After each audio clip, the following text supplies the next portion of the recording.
Hi, here's a quick video walkthrough on identifying nested group membership of users via an investigative approach.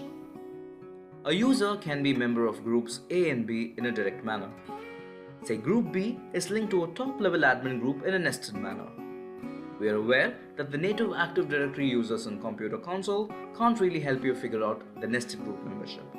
Clicking on the AD Reports tab can get your job done. Under the Users Reports section, we will be making use of the nested reports. The Users in Groups report lists members of a specified group.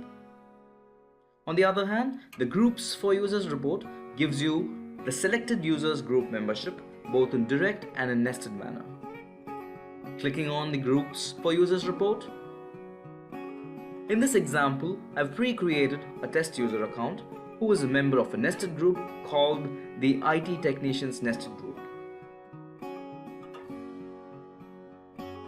Let's go ahead and select this test user. Searching for the test user. In this case, it's IT Technician Nested User. Selecting the IT Technician Nested User and clicking OK. Let's quickly jump to the native Active Directory user console and view the group membership of this test user. Clicking on the Member of tab,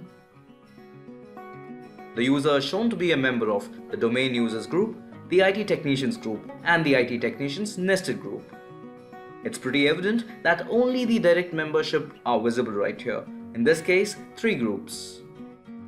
Let's get back to ADManager Plus and generate the report to find out the actual group membership of this test user. Generating the report.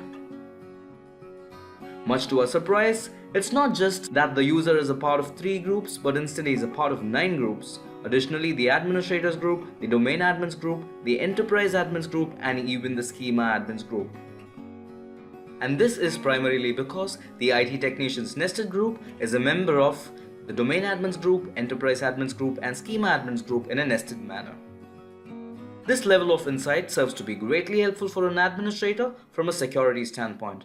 In case if you think the group memberships are wrongly set, you can select the unrequired groups from the very same report and remove the membership. So there you go, we've successfully identified the nested group membership for a specified user.